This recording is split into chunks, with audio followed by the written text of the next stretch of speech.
Assalamualaikum warahmatullahi wabarakatuh. Selamat berjumpa lagi bersama saya Al-Alamsyar, masih di kuliah Dasar-Dasar Manajemen, lanjutan dari materi video sebelumnya. Hari ini kita akan membahas tentang fungsi pengarahan dan fungsi pengendalian dalam sistem sebuah manajemen. Setelah di materi sebelumnya kita sudah mempelajari tentang fungsi perencanaan dan fungsi pengorganisasian.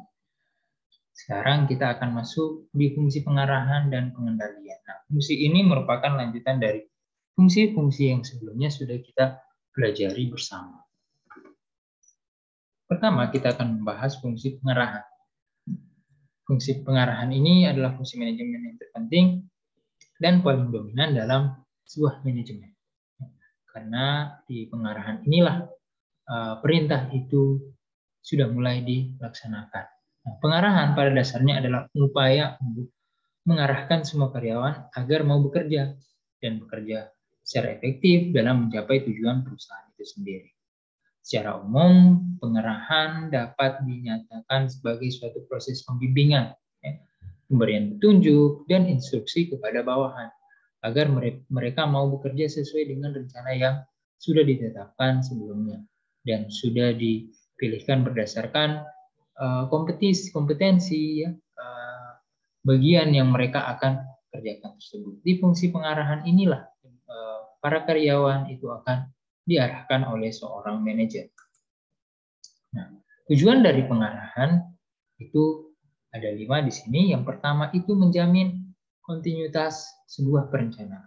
Nah, jika sebuah perencanaan itu sudah dibuat untuk menjamin terlaksananya perencanaan tersebut, maka setelah lewat proses pengorganisasian, kemudian masuk di proses pengarahan agar mereka sudah mulai melakukan pekerjaan tersebut. Jadi ada terjadi hubungan yang berlanjut dari tahap-tahap sebelumnya. Kemudian membudayakan prosedur standar. Pengarahan diharapkan dapat memberikan petunjuk prosedur kerja yang harus dilakukan sebagaimana mestinya oleh setiap orang di bagian-bagian tersebut. Jadi di pengarahan ini akan diberikan sebuah perintah kepada orang-orang yang sudah mendapatkan bagian yang sudah diatur di bagian pengorganisasian agar mampu bekerja sesuai prosedur yang sudah diberikan kepadanya.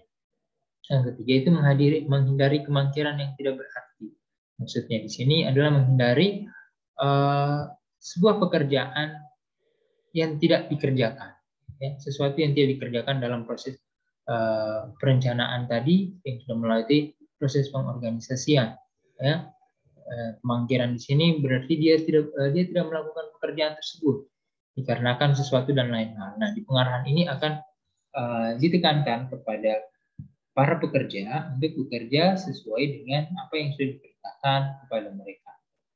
Berikutnya yang keempat, membina disiplin kerja, yaitu sikap mental yang menyatu dalam kehidupan seorang yang mengandung norma dan melaksanakan hak dan kewajibannya. Nah, dalam pengarahan ini akan diarahkan semua pekerja itu menjadi lebih disiplin terhadap apa yang sudah menjadi tanggung jawab mereka.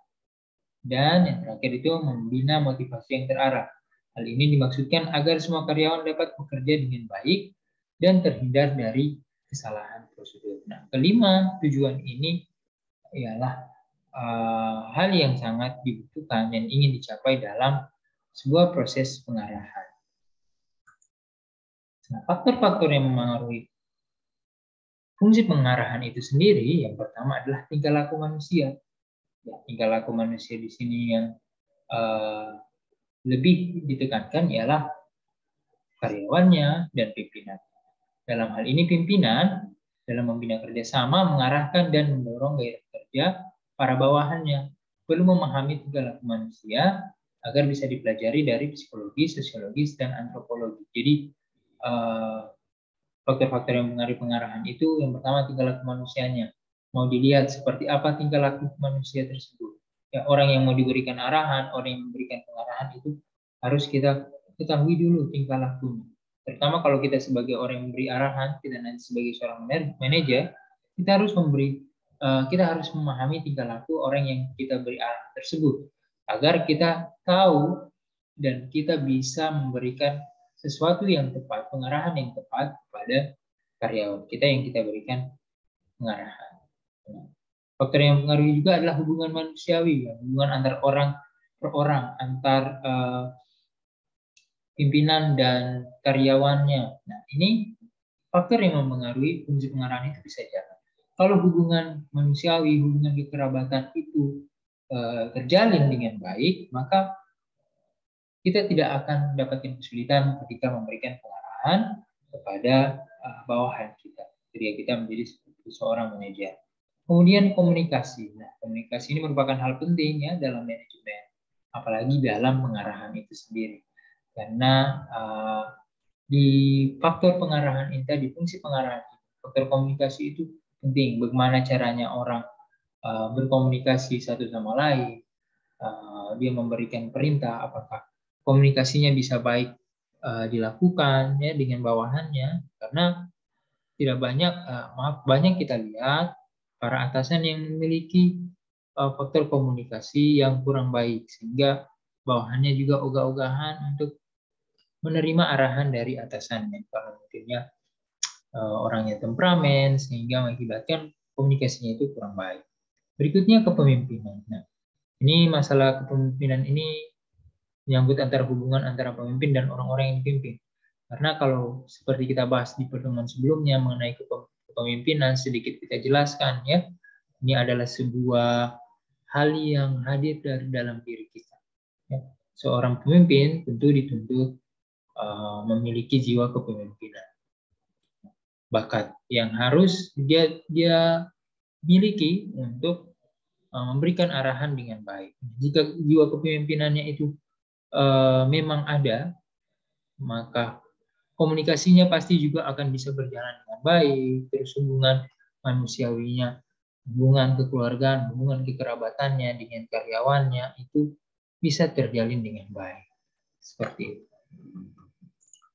Nah, di dalam pengarahan ada hal yang paling penting sebenarnya yang dibutuhkan. Ya. Walaupun pengarahan ini bukan hanya dalam bentuk perintah, ya, pengarahan juga lebih dalam bentuk memberikan motivasi kerja kepada para karyawan. Nah, penting motivasi memiliki peran penting karena dengan memberikan motivasi itu tadi kepada karyawan, mungkin akan bisa merespon mereka bekerja lebih keras sehingga mencapai produktivitas kerja yang tinggi. Nah, pentingnya pemberian motivasi kepada bawahan itu yang pertama, satu pemimpin harus membagi-bagikan pekerjaan kepada bawahannya. Dan yang kedua, ada bawahan yang bisa mengerjakan pekerjaannya tapi ia malas dan kurang bergairah untuk bekerja, maka kita akan memberikan motivasi. Terus motivasi diberikan untuk memelihara dana atau meningkatkan gairah kerja bawahan dalam menyelesaikan tugas-tugasnya. Dan motivasi diberikan sebagai penghargaan dari atasan kepada bawahan atas prestasi kerja yang diberikan. Nah, permotivasian ini bukan hanya dalam bentuk kata-kata saja, intensif dan moderasi itu juga merupakan motivasi yang diberikan kepada karyawan. Bonus ya, kalau dengan kata sederhananya itu memberikan bonus kepada karyawan ketika dia sudah mencapai target. Nah, itu adalah salah satu bentuk motivasi yang diberikan kepada karyawan agar dia bekerja lebih giat lagi. Nah, ini ada jenis motivasi. Yang pertama itu motivasi positif, ya, insentif positif.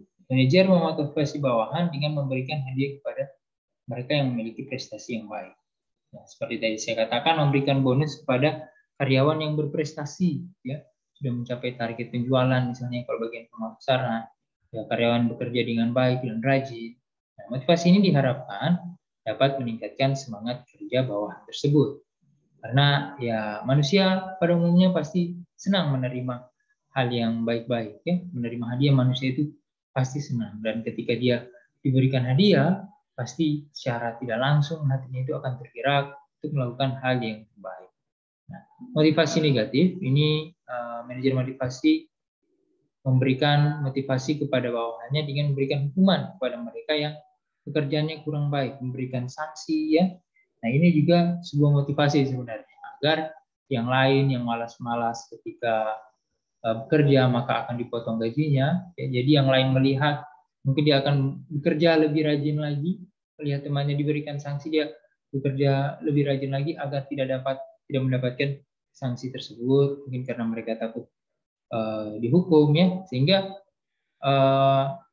semangat kerja mereka itu akan lebih mereka tingkatkan lagi. Dalam kaitan ini, seorang manajer harus adil dalam menerapkan motivasi, tidak boleh pilih-pilih orang. Nah, berikutnya ada metode motivasi. Yang pertama metode langsung ya, direct motivation. Ini yang diberikan secara langsung pada setiap individu karyawan untuk memenuhi kebutuhan dan kepuasannya. Nah, ini bentuknya ada dua, ada material dan non material. Ya, material itu biasa dalam bentuk hadiah. Material pun biasa kita hanya memberikan sedikit pengucapan selamat ya, karena kadang kalau kayak kita sebagai pimpinan ya bertemu dengan karyawan kita secara langsung itu pun bisa memberikan motivasi kerja bagi mereka. Kalau memang kita memiliki hubungan baik dengan mereka, ketika kita bertemu dengan mereka pasti kita akan merasa senang. Kita bisa lihat saja seperti presiden menyapa warganya, wali kota menyapa warganya, ya. Secara langsung mereka akan merasa senang tentang hal tersebut. Yang mungkin dulunya membenci, tapi ketika kita bangun komunikasi yang baik, kita berikan motivasi kepada dia, akhirnya dia bisa bekerja lebih giat. Nah, kemudian metode tidak langsung, ya, indirect adalah motivasi yang diberikan hanya merupakan fasilitas-fasilitas yang mendukung ya, atau menunjang kerja bagi karyawannya, sehingga para karyawan bisa betah dan bersedia untuk melakukan pekerjaannya ya. Ini biasa metode tidak langsung ini fasilitas dalam pekerjaan, misalnya ruang kerja yang ber-AC nyaman, ada misalnya di dalam ruang kerja karyawan itu ada kopi, mesin kopinya sendiri ya untuk bikin kopi, atau ada dapur sendiri untuk bisa buat kopi sendiri jadi bebas di kantor tersebut. Nah, itu ada sebuah motivasi membuat orang nyaman bekerja di tempat kerja tersebut. Nah, setelah kita masuk di fungsi pengarahan, kemudian ada fungsi pengendalian, controlling. Nah, ini adalah fungsi terakhir ya dalam sebuah fungsi manajemen, dari fungsi-fungsi manajemen. Nah, pengendalian ini adalah proses pengaturan berbagai faktor dalam suatu perusahaan agar pelaksanaannya sesuai dengan ketetapan yang sudah direncanakan. Fungsi ini penting dan sangat menentukan pelaksanaan proses manajemen, karena itu harus dilakukan sebaik-baiknya. Seperti kita jelaskan pada video sebelumnya, bahwa ini adalah fungsi final, ya, fungsi terakhir ini akan melihat, mengontrol kira-kira mana saja hal-hal yang tidak sesuai dengan rencana. Nah, di fungsi pengendalian ini akan dilakukan hal-hal tersebut. Nah, pengendalian ini berkaitan erat dengan fungsi perencanaan ya, mana kedua fungsi ini merupakan dua hal yang saling mengisi satu dengan lainnya. Karena di pengendalian ini nanti akan melihat apakah perencanaan itu sudah berjalan sesuai dengan hal yang sudah direncanakan sebelumnya. Apakah pekerjaan itu berjalan sesuai dengan rencana yang sudah diatur sebelumnya. Pengendalian harus terlebih dahulu direncanakan. Kemudian setelah pengendalian baru dapat dilakukan jika ada rencana. Kalau tidak ada rencana, apa yang mau dikendalikan? Ya. Pelaksanaan rencana akan baik jika pengendalian dilakukan dengan baik pula. Ini sangat jelas terlihat ketika sebuah rencana itu berjalan dengan baik, kalau pengendaliannya juga baik. Tujuan baru dapat diketahui tercapai dengan baik atau tidak setelah pengendalian dan penilaian itu dilakukan. Nah, ketika perencanaan itu dinyatakan ini perencanaan sangat baik, dia bisa dikatakan baik tersebut karena sudah melalui proses pengendalian tadi atau penilaian dari perencanaan itu sendiri. Nah, kalau cuma dibilang baik tapi belum melalui proses perencanaan, maka dipertanyakan kata baik tersebut. Ya, makanya biasa ada pengawas internal, dan pengawas internal ini yang akan melakukan pengawasan atas segala sesuatu yang sudah direncanakan. Apakah nanti sesuai dengan goals-nya atau tidak. Yang menilai perencanaan itu adalah pengendalian itu sendiri. Tujuan pengendalian itu yang pertama supaya proses pelaksanaannya dilakukan sesuai dengan ketentuan-ketentuan dari rencana. Ya. Kemudian yang kedua melakukan tindakan perbaikan jika terdapat penyimpangan-penyimpangan atau dalam kata lain deviasi dari perencanaan yang sudah ditetapkan di awal. Dan yang terakhir itu yang paling penting supaya tujuan yang dihasilkan sesuai dengan rencana awal yang sudah dibuat. Nah, pengendalian bukan hanya untuk mencari kesalahan, tetapi berusaha untuk menghadiri atau menghindari terjadinya kesalahan. Jadi bukan mencari kesalahan, tapi menghindari terjadinya kesalahan, serta memperbaiki jika ada kesalahan itu sendiri. Dengan demikian, pengendalian dilakukan sebelum proses perencanaan, saat proses perencanaan, dan setelah proses perencanaan itu tadi. Dengan kata lain, pengendalian ini dilakukan saat proses sebelum proses kerja, saat proses kerja, setelah proses kerja itu dilakukan. Yaitu hingga hasil akhirnya, karena akan kita nilai apakah rencana itu berjalan dengan baik atau tidak. Nah, ini ada beberapa jenis-jenis pengendalian ya. Yang pertama ini pengendalian karyawan, ya, personal control. Ini ditunjukkan untuk melihat kegiatan karyawan, apakah mereka bekerja sesuai dengan rencana atau tidak, disiplin dalam bekerja atau tidak. Dan berikutnya itu pengendalian keuangan, financial control. Ini ditunjukkan pada hal-hal yang menyangkut pada keuangan.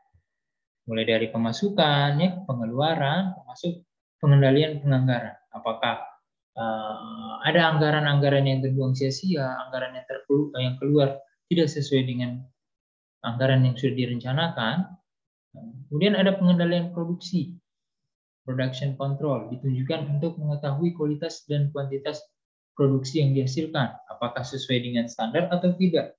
Ya, apakah memang produksinya ini, biasa kalau kayak kita lihat pabrik ada yang bagian untuk menilai produk yang sudah dihasilkan di bagian produksi itu sendiri. Quality control biasanya. Nah, kemudian pengendalian waktu, time control, untuk mengetahui apakah waktu mengerjakan suatu pekerjaan sesuai dengan rencana atau tidak. Nah, ketika kita membuat sebuah perencanaan, pasti ada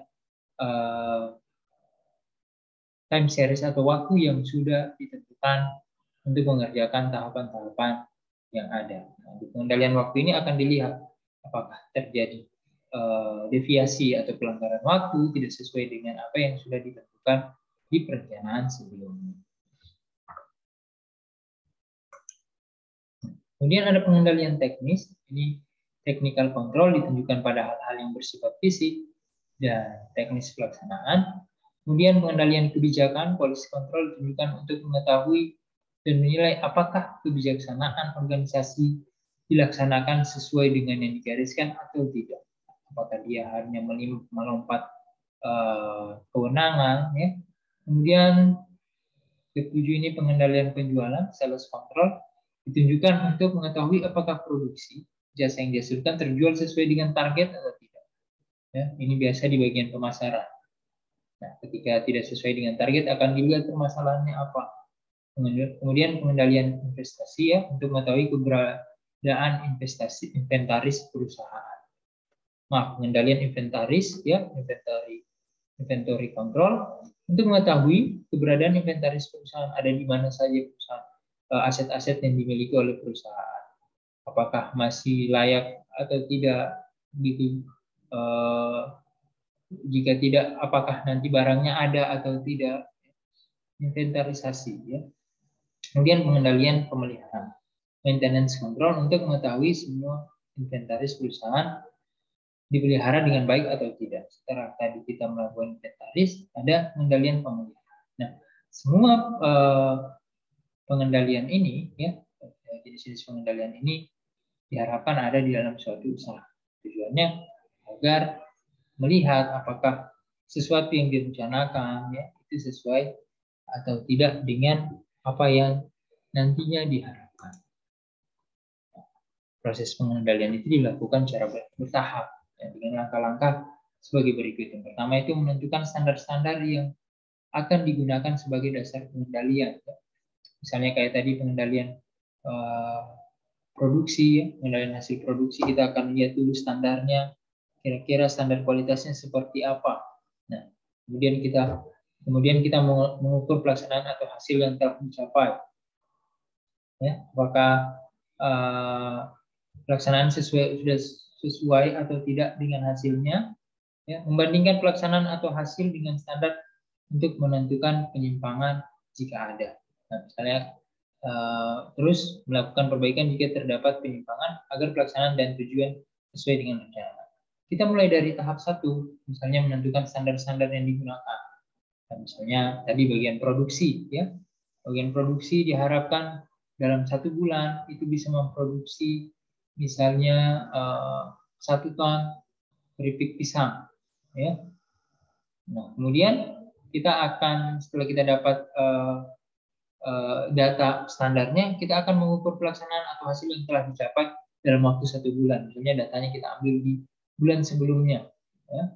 Kita sudah memiliki standar, terus datanya kita ambil, setelah itu kita bandingkan terjadi penyimpangan atau tidak. Misalnya terjadi penyimpangan. Di standarnya 1 ton per bulan, tapi di hasil yang kita lihat hanya ada 950 atau 900 kg. Masih ada 100 kg yang tidak terpenuhi untuk diproduksi pada bulan sebelumnya.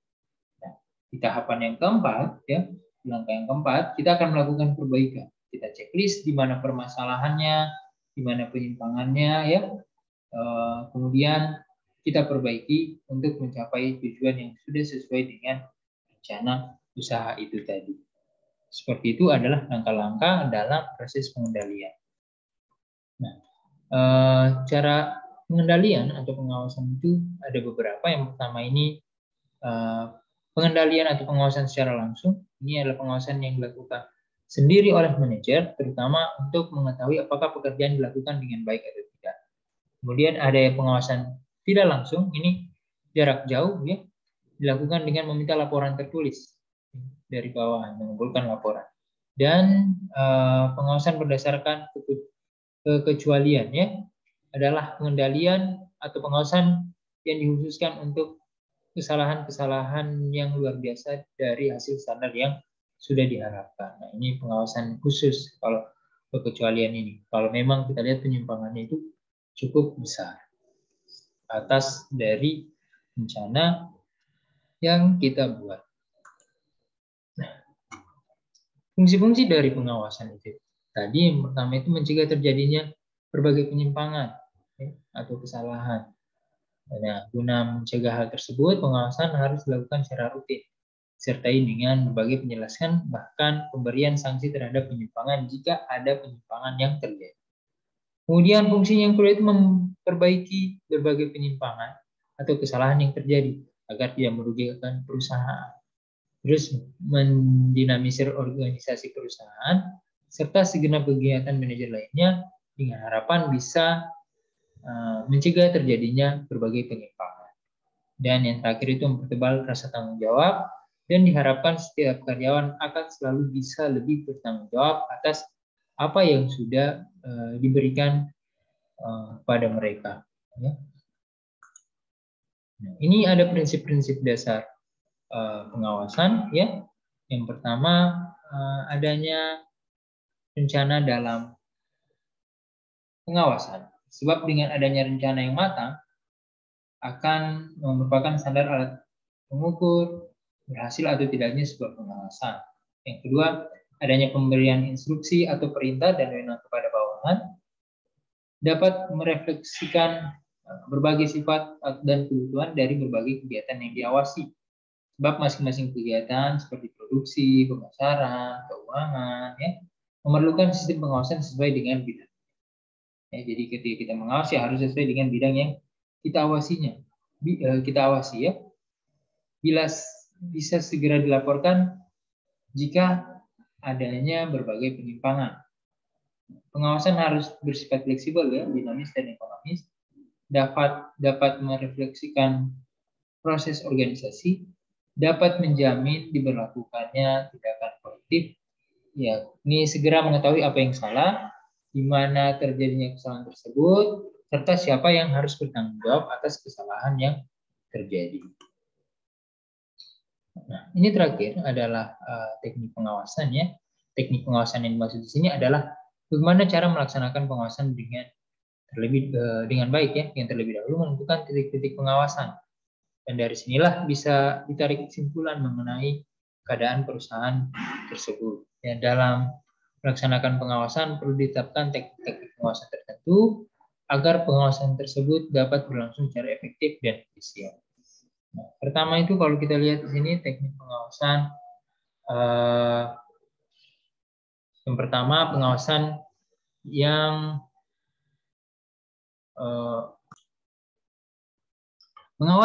menitik beratkan pada hal yang mencolok penyimpangan, ya, control by exception.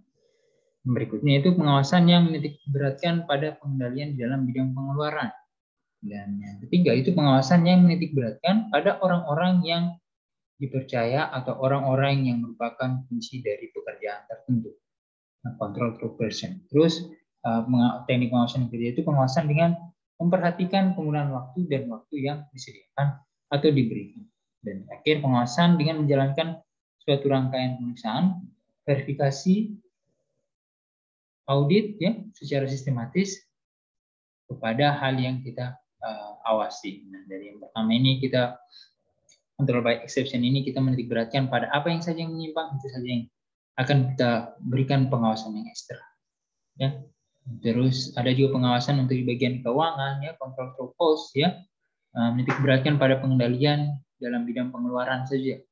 Terus pengawasan yang menitik beratkan pada orang-orang yang dipercaya atau orang-orang yang merupakan kunci dari pekerjaan tertentu. Dia akan menitik beratkan terhadap pengawasan itu tadi. Ya, misalnya penanggung jawab bagian produksi, dia yang akan lebih ditanya, ada masalah apa di sini, kenapa seperti ini produksinya, kenapa turun. Ya. Terus pengawasan dengan memperhatikan penggunaan waktu dan waktu yang disediakan atau diberikan itu dengan cara melihat tadi time-nya, waktu yang sudah direncanakan apakah sesuai atau tidak. Dan tekniknya itu biasanya rangkaiannya pemeriksaan, verifikasi, audit secara sistematis dalam sebuah sistem pengawasan. Nah, demikian hari ini materi yang saya sampaikan di video pembelajaran kita. Sampai bertemu lagi di video pembelajaran lainnya. Terima kasih atas partisipasinya, ya, atas perhatiannya. Saya tutup. Assalamualaikum warahmatullahi wabarakatuh. Sampai jumpa.